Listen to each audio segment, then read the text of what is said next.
Clouds TV, empowering lives. Bwana Yesu asifiwe sana. Asante sana kwa Mungu kwa maana ametusaidia.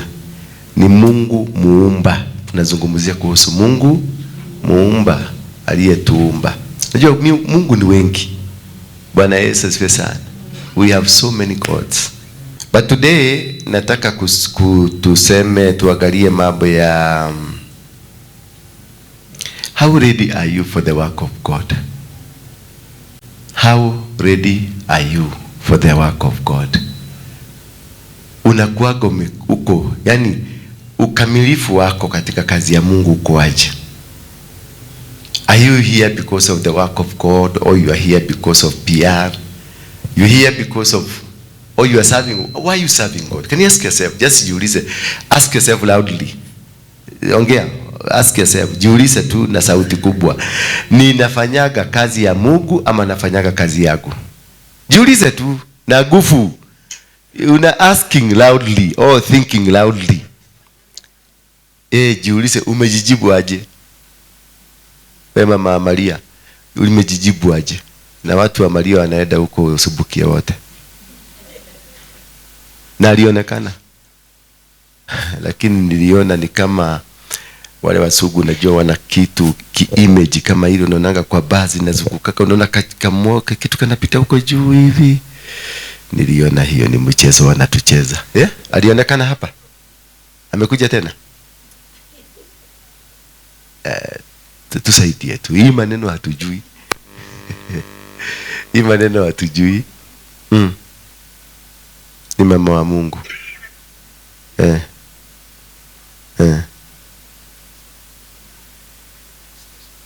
Oh. Okay.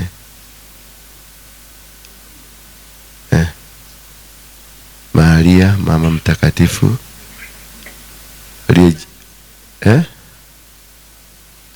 Ati sisi tunamu appreciate for accepting her womb to be used to carry that special son. Wow. We don't worship name. Okay. Sara Maria mama mama amejawa na neema, aliyebarikiwa kuliko wanawake wote. Tuombee sisi wakosefu sasa mpaka milele.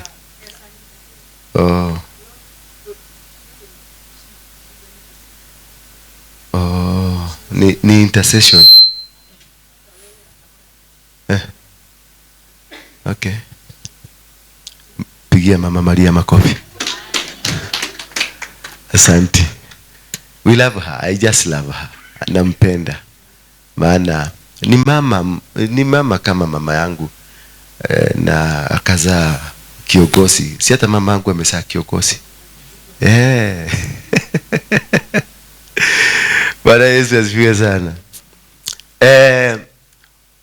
Paulo anaambia hawa watu, uwakumbushe watu kunyenyekea kwa watawala wenye mamlaka na kutii na kuwa tayari kwa kila kazi njema.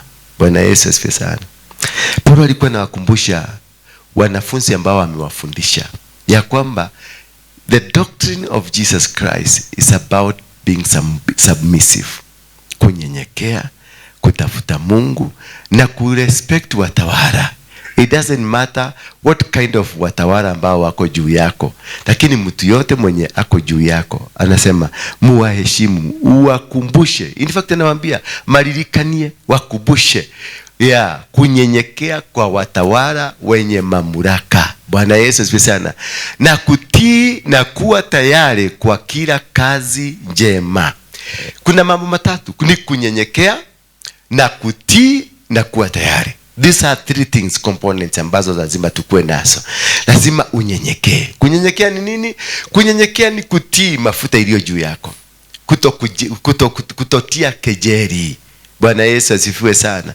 Maana kuna wengine ambao wamefika viwango vya kutokuona jinsi mtu aliye juu yako anavyotumiwa na Mungu. Maana si kukuja hapa kujitweka mamlaka. Si kukuja hapa kusimama mbele yako kwa sababu niliona inastahili. Hapana, Mungu aliona inastahili. Umesikia mama akisemaje? Tunashukuru huyu mama kwa kukubali tumbo lake likabeba mwana ambaye amekuwa ni mkombozi. Kwa hivyo there is a reason for you to be where you are. There is a reason for you to be in the position you are right now. There is the reason for you to be holding that position you are holding. It is very important. Ndio naambia tuwe watu wa kunyenyekea kwa watawala wenye mamlaka. Number 2, tuweze kuwatii. Tunawatii namna gani? Tunawatii kwa matendo yetu, kwa maneno yetu na kwenye hisia zetu. Bwana Yesu asifiwe sana. Tunawatii kwa matendo na kwa maneno na kwa nini? Kwa hisia. Maana maneno yako yanaweza kuwa matamu lakini hisia zako ziko na kejeli. Maneno yako yanaweza kuwa matamu lakini inside you are releasing poison. Inside you don't respect the authority that you pretend to be respecting. Na kutii na kuwa tayari kwa kila kazi njema. And be ready to serve. Be ready to be told, go there, come here. Be ready to be told, this is the position. Be ready to be told, this is what God wants us to do. Be ready to serve at whatever capacity. Bwana Yesu asifiwe sana. Unakuwa tayari kuhudumu katika njia yote ile na katika nafasi yote ile. Maana hiyo ndio inayosaidia na hiyo ndio inayekutoa picha wewe ni nani. Kitu cha kwanza, uwe mnyenyekevu. Kitu cha pili, uwe mtiifu. Na kitu cha tatu, uwe tayari kufanya kazi yote nini? Sio kazi yoyote, kazi njema. Bwana Yesu asifiwe sana. So you must be ready to serve with integrity, with the love of God, with the protection and with the guidance that God has given unto you. So there is nothing you can do and be a successful Christian or be a successful leader kama wewe si mnyenyekevu. Namba 2, kama wewe si mtiifu, na namba 3, kama wewe haufanyi kazi njema. Kama you are not ready for the good work, then that is wrong. So therefore, why do we, mbona akawazungumzia haya maneno 3? Amezungumza haya maneno 3 kwa sababu alijua watu wa Mungu ndio wafaulu. Lazima wakuwe na staili na desturi yao ya kufaulu. It doesn't matter. Hatuwezi kuwa tutaelewana sisi zote. Hatuwezi kuwa sisi zote tunaweza kuwa kichwa moja. Kila mtu naona kuna mtu akona kichwa kubwa, ingine ni dogo, ingine ni round, ingine ni V-shaped, ingine ni tofauti. So meaning all of us, our thinking capacity are leveled in different positions. Kwa hivyo venye unafikiria sivyo unafikiria. Ama speed ile unaweza kufikiria nayo sio speed ile unaweza kufikiria nayo. Maana tumetengenezwa vingine. Kila mtu ako na quality yake. Ndani medula uburagata ni tofauti kidogo. Kwa hivyo kuna mtu naona ana think very fast, kuna mwingine ana think anakaa kidogo ndio ikamilike, na kuna mwingine anaweza kukaa na kuambia nipatie time nifikirie kwanza. Wasimtukane mtu yoyote, wasiwe wagomfi. Unasikia sasa? Wameambiwa msiwatukane watu. Maana kila mtu ni mtu wa Mungu. Na maana mtu ametengenezwa kwa image ya nani? Kwa Mungu. So you represent the image of God. Kwa hivyo hata mimi nimefanywa nini? Nimekataswa, nimeambiwa usirudi kutukana watu. Alafu tukaambiwa wasiwe wagomfi. Msiwe watu wa kufeel. Uko kwa roho zenu mnafeel kitu cha ugomvi ati kwa sababu wewe umeona huyu hutaki ati muonaga gaigwa utaheka. Kuwa mgomvi ni kuwa nini? Troublesome.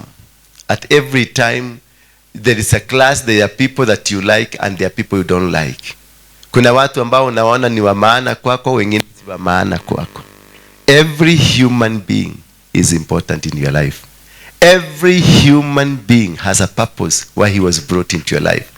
That is why every time mtu mgeni akikuja kwa maisha yangu, I ask God, why did you bring Penina into my life? Why do you bring so and so into my life? Because I need to know. Uliletwa kuja kwangu kufanya nini? Na unakuja kukaa kwangu siku ngapi? Because najuaga, lazima hiyo ndio vitu viwili mimi naulizaga Mungu. Umekuja kufanya nini? Ni kwa nini tulijuana na wewe? Uliniona kwa Saimokei, ukanitafuta mpaka kule kwa Saimokei. Tukakutana huko, ukaninunulia ranji. Ni ranji ulinunua nini? Wagorire ke? Nini ndagorire kana wagorire? Wagorire ke? Kuku. Yes. Nilikula kuku. Lakini kutoka siku hiyo nilianza safari ya huyu mama kutaka kujua ni kwa nini amekuja kwa maisha yangu. Anakuja kunisaidia ama anakuja kunimaliza? Tunaonaga kila mtu hapa. Na hapo nikauliza Mungu tena swali lingine. Anakuja kukaa kwa muda gani? Akaniambia huyu mama atakaa muda fulani. Mimi najua ile muda tutakaa na wewe hapa. Kwa hivyo kila mtu hapa ninajua muda yake. Ndio unaonanga mtu akienda si shughulikagi, hata siwezi kupigia yeye simu kwa sababu Mungu alikuwa ameniambia huyo mtu mnakaa na yeye miezi mitatu. Huyo mtu mtakaa na yeye miaka mitatu. Huyo mtu mtakaa na yeye miaka 10. Bwana Yesu asifiwe sana. Atakuwa tu subua kwa maisha yako, lakini hata ujaribu kumweka chini, hakuna kitu utafaulu, maana nimemweka hapo muende 10 years. There is this thing, it's very important for us to understand that every person that comes into your life has a reason. Hakuna mtu wako kwenye maisha yako mwenye hana reason. Kwenye huduma hii venye nyinyi yote mmekuja hapa, kila mtu ako na reason. Kila mtu ako na mpango. Na mpango sio wangu, hii kazi sio yangu, ni kazi ya Mungu. Tunafanya sisi wote kazi ya Mungu. Sasa tukikuwa hivi, ni Mungu ametusanya. Maana kuna mtu amejaribu miaka 5 kukusanyisha watu kama nyinyi hivi na ameshindwa.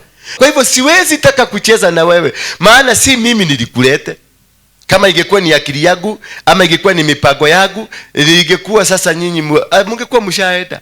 So because that's what God told me, that any person I send to you ako na barua amebeba.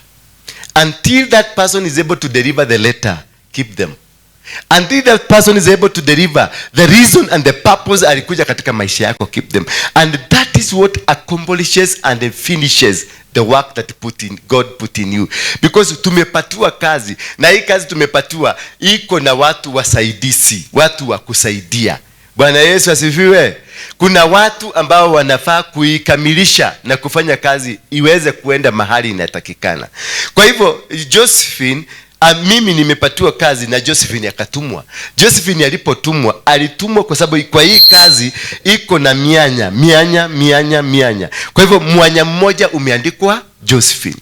Mwanya mwingine uko na Sara, mwanya mwingine uko na huyu, mwanya mwingine uko na huyu. Kwa hivyo hao watu wametumwa katika maisha yako, wamekuja kuziba mianya ndio ukue huduma ama kazi Mungu alikupatia ikamilike. Bwana Yesu asifiwe sana. Kazi haiwezi kukamilika hata kidogo ukimtenga mtu mmoja ama umchukie mtu mmoja, ama nikiona Josephine nasikia kutapika.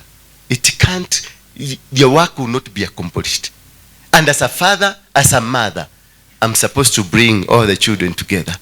As a mother, as a father, I'm supposed to bring kila mtu. Kwa sababu hapa mimi najua kama sana nikiwaangalia hivi, hapa kuna mchawi, hapa kuna mkora, hapa kuna mwizi, hapa kuna nini, kuna msherati, kuna we are all, including myself. Bwana Yesu asifiwe sana. We are full house. Tukaitishwa sasa package ya watu wabaya na wazuri. Hii is full package hapa. Tuko na full package. Bwana Yesu asifiwe sana. So how do we live? We live by understanding each other. Kuvumiliana na kuelewa ya kwamba huyu mwenye amekuja kwa na kusudi yake, na kusudi yake ikikamilika basi maisha inakuwa hivyo. Huyu mwingine ameletwa na kusudi yake, na kusudi yake ikikamilika maisha inakuwa namna gani? Inakuwa hivyo. And the life we continue and we live to exist. We must coexist. We don't coexist because you are special to me, because you have a good face, because you have a good personality. We coexist because God has instructed us to.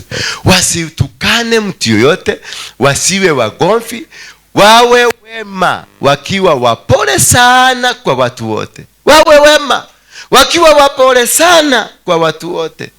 Yani kuwa mpole ni kuwa mtu ambaye una uwezo wa kuelewa, una uwezo wa kustahimili. Naweza kuja mama kama huyu sasa kuja kwa maisha yangu, ama akuje kanisa hii, amezaliwa akiwa subua. Bwana, unajua kuna watu subua, yani lazima akusubue, lazima. So unavumilia, ukielewa Josephine ni subua, unajua mpaka mtafanya na yeye mpaka wapi, to what level am I going to work with you, tueya ni maneno gani nitaongea na Josephine na ni maneno gani sitaongea na Josephine.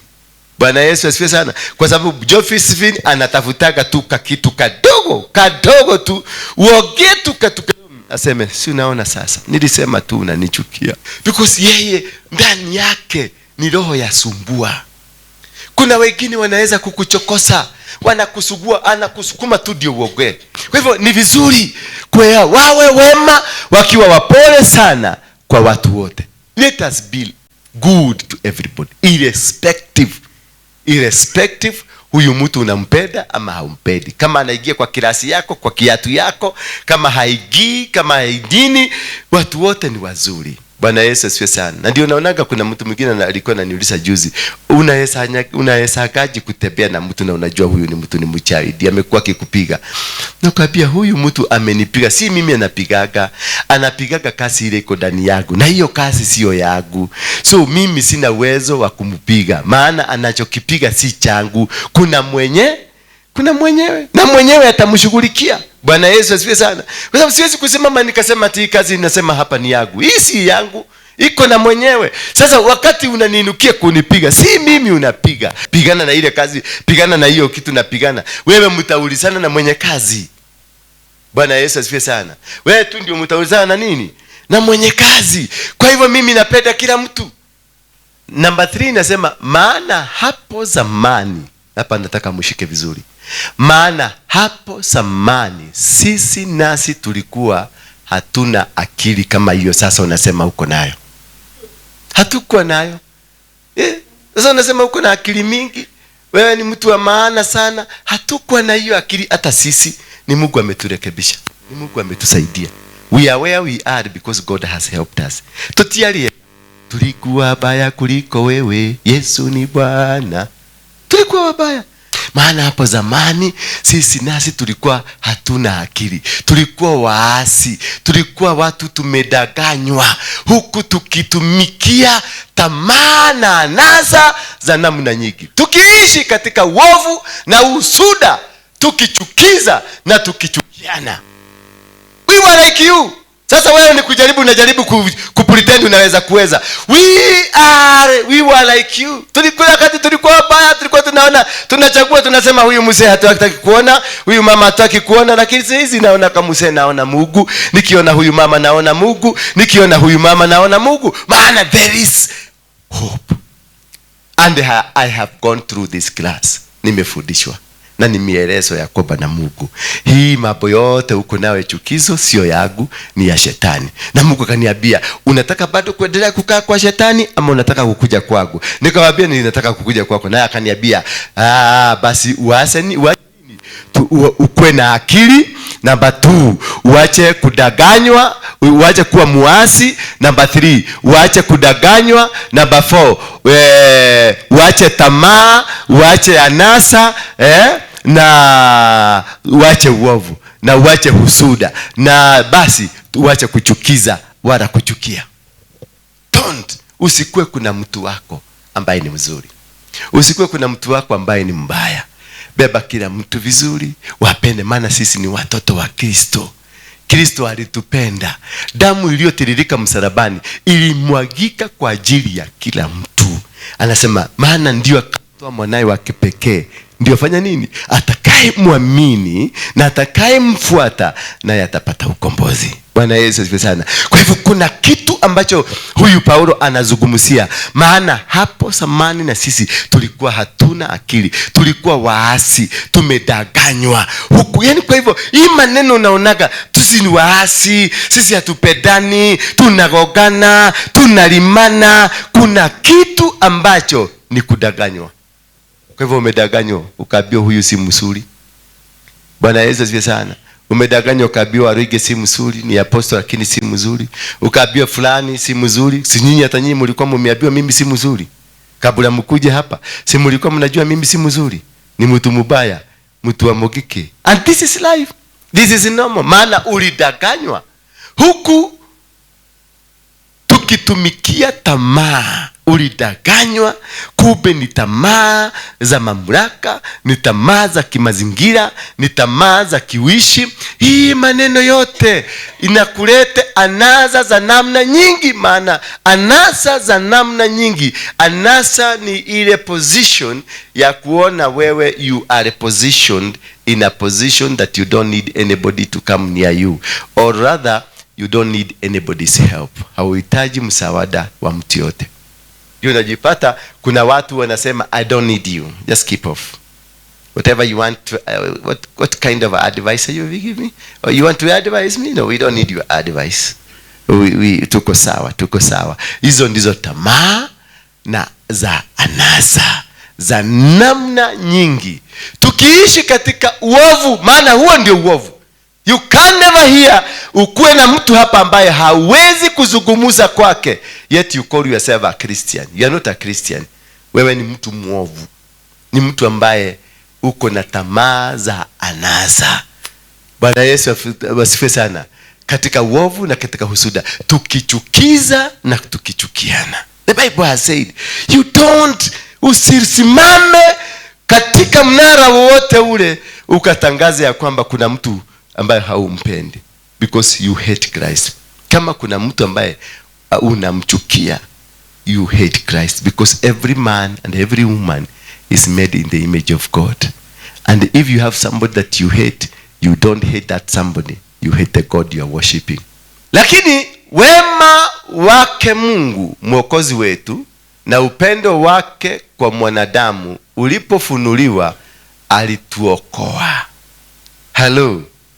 Wema wake Mungu, lakini wema wake Mungu mwokozi wetu na upendo wake, it is the love and the grace of God. We are here because of the love of God and the grace that he has on us. Wema wake Mungu. Katika Kiingereza inasema verse number 4, but when the goodness and the loving kindness, the goodness and the loving kindness of our God towards human being ulipofunuliwa kwetu, ni kwamba tuliokolewa. We are not the people that we were yesterday. We are not the sinners that we were yesterday. Sisi si watu wenye dhambi, ile dhambi ambayo tulikuwa tunafanya, uovu ambao tulikuwa nao jana na juzi umeondolewa. Tumeokolewa na tumebadilishwa. We are no longer the creatures that were yesterday. We were no longer the creatures that were there last week. We are no longer the creatures that were there last month. We are children of God. Tushakombolewa. We are liberated from our sin. We have been conquered from the chains of the demonic powers. We are free people. We are powerful people. We are children of God. We are children of love. Love one another, because the goodness of God is upon you. That God has released his goodness to you. Bwana Yesu asifiwe sana. It's so powerful that it is but when the goodness and loving kindness of our God, our Savior, appeared, he saved us, not because of works done by us in righteousness, but according to his own mercy. Sio kwa sababu ile kazi unafanya, sio kwa sababu mimi ni apostle, no. Sio kwa sababu mimi ni pastor, no. Sio kwa sababu mimi ni nabii, ninatoa unabii mpaka watu wanasikia wow. But not because of all these things. It's because of what? The mercy. We are here because of the mercy of God. Verse 5 please. We are here because of the mercy of God. It is God that has kept us. So mercy is the most important thing in our life. Si kwa sababu ya matendo ya haki tuliyoyatenda sisi, bali ni kwa rehema yake, kwa kuoshwa, kwa kuzaliwa na kwa mara ya pili na kufanywa upya na Roho Mtakatifu. Tumeoshwa, tumetakazwa na tumetengenezeka katika Roho Mtakatifu. We are new. We are new creatures. Not because we are hardworking. Not because we are smart. Not because we are able to plan. Not because we are able to organize. Not because we are able to move in any direction. But because of the mercy of God. That is why we have been forgiven. That is why we are part of the children. Si kwa sababu ya matendo ya haki tuliyotenda. Yes, tumetenda matendo mazuri ya haki, lakini that is not what has qualified God to love you. That is not what has qualified that you can be cared for by God. That is not what has qualified you to be called a son of God, a daughter of God. But because of the mercy, upendo, mercy, huruma za Mungu. Tego konodwa huruma za Mungu. Only God ametuhurumia, ametupenda. We are not loved because we belong. We are not loved because we are special. We are not loved because we are important. We are not at all. At all. We are not important. Huu ni mwili tu dhege. Utaisha, utayeyuka. It is by the mercy of God that we exist. It is by the mercy of God that we have been given responsibilities. It is by the mercy of God that we are moving forward. It is God who chose you to be in that position. It's God who gave you responsibility kwenye hiyo position umeshikilia, so that God can use you because of his kingdom. Whatever you are doing here or not here, hata kama ni unafanya mahali unafanya kazi, that position is given to you by God, just to be humane, just to express, kuachilia neema, the mercy of God through you, ikawafikie mamilioni ya watu. The 2 or 3 people that you serve, God wanted them to go through your hand, so that you can be a blessing to them, so that you can change their life. One word, kuzungumza maneno mawili tu, kuzungumzia mtu, kuna mtu anapona. Kuna watu wanakujaga hapa hawahitaji maombi, wanahitaji tu kupendwa, wanahitaji tu just to love them, just to show them, to appreciate them, and to give them some sort of comfort, kidogo tu. Na unakuta huyo mtu hakuwa anahitaji maombi, na ameenda kanisa nyingi, amekuliwa pesa, amekuliwa mafugura 10, ametoa ile inaitagwa nini, seed ile ya kanyare, ametoa ingine inaitagwa nini, bego, ingine ametoa ile inaitagwa sacrifice, ametoa zote, lakini hakupata uponyaji. Lakini alihitaji tu mtu anayemwonyesha upendo, maana ni upendo alikosa. Ni upendo tu alikuwa hana, lakini alipokuja mikononi mwako ukamwonyesha upendo, hata ukakuta hakuwa na hitaji hata kuenda kwa mhuduma yoyote, hakuwa na hitaji kwenda kuona nabii, alihitaji that word, that word. That's why I normally tell you, whosoever that comes here, just let's give him a hand of love. That is all what they need, because all of you came here injured. Kila mtu hapa was injured. Kila mtu amekuja na tatizo lake, ili tukihesabiwa haki kwa neema yake tupate kufanywa warithi wa uzima wa milele, kama lilivyo tumaini letu. Kwa hivyo tuko na tumaini, na tumaini ni kuhesabiwa as the children of the Most High. That is why we come to church. That is why we are called shepherds. That is why we are called good people of God. Because tuko na tumaini. Wacha nikusomea kwa Kiingereza, kwa maana Kiswahili naonaka ni kama hamjaelewa vizuri. Inasema hivi: so that being justified by his grace we might become heirs according to the hope of eternal life. Bwana Yesu asifiwe sana. So don't hurt your heart. Guard it.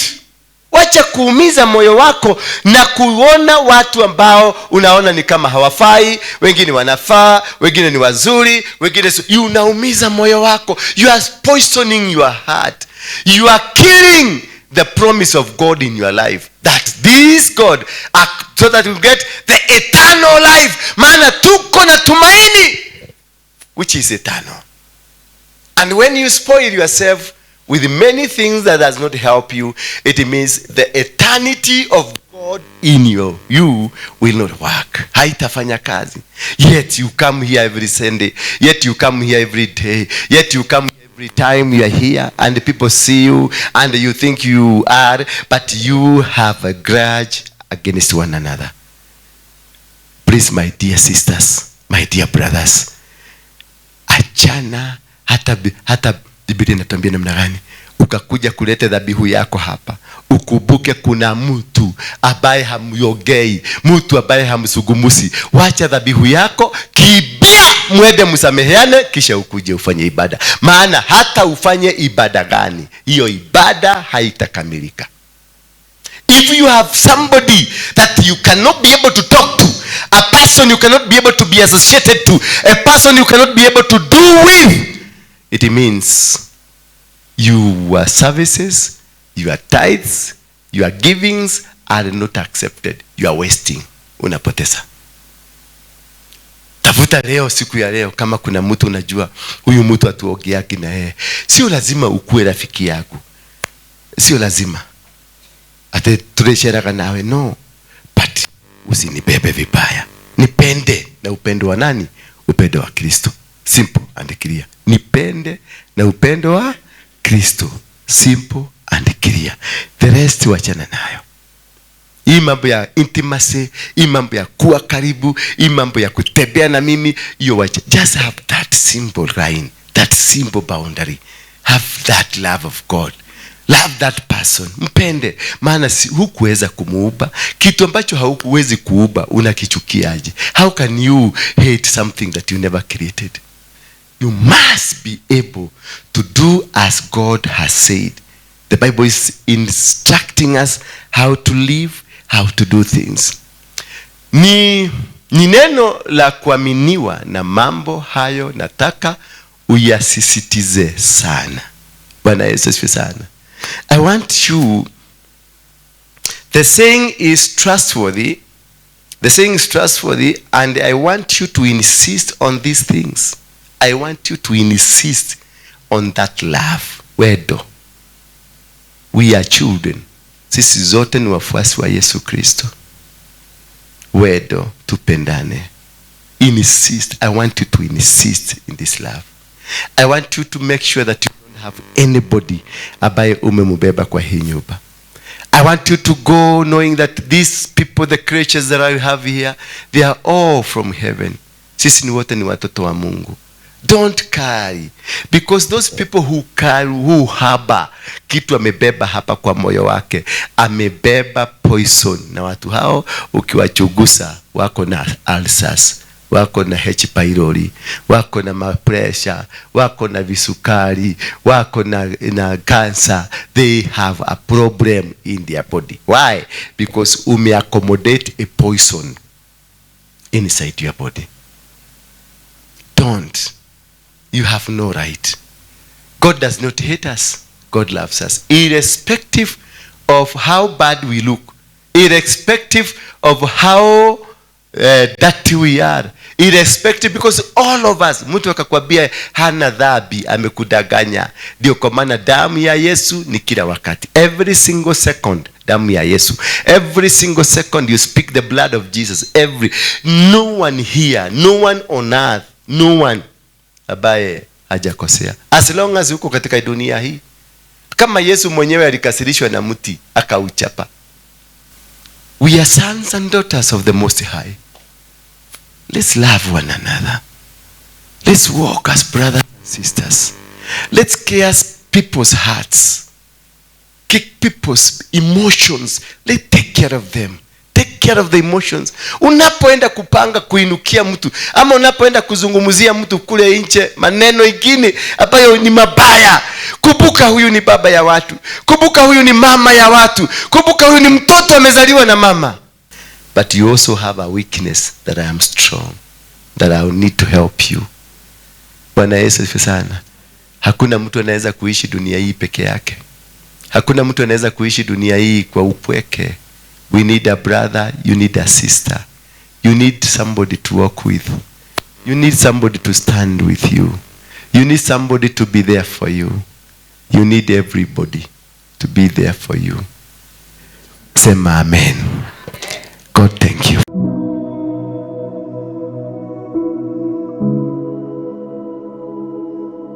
Kanisa la Crusaders for Christ chini ya Apostle Ndura Waruinge iliyopo jijini Nairobi wanakukaribisha kwenye ibada mbalimbali.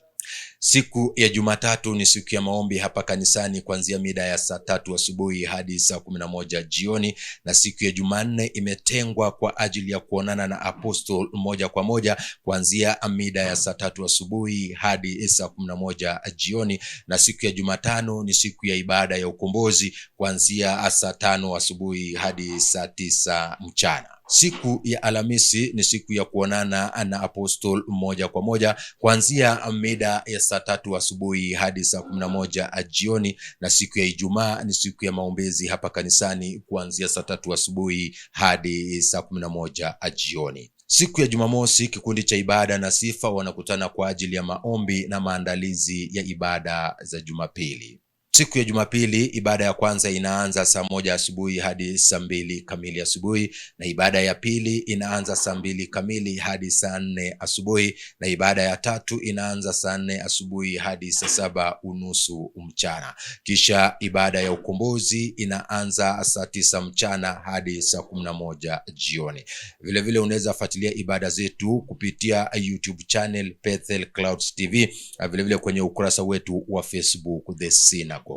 Kwa mawasiliano zaidi piga nambari ifuatayo 0722239555 au kwa lugha ya Kiingereza 0722239555. Kumbuka tunapatikana jijini Nairobi, Covey Plaza, meza 9 floor, mkabala na kituo cha mabasi cha Easy Coach, Elaislas Avenue.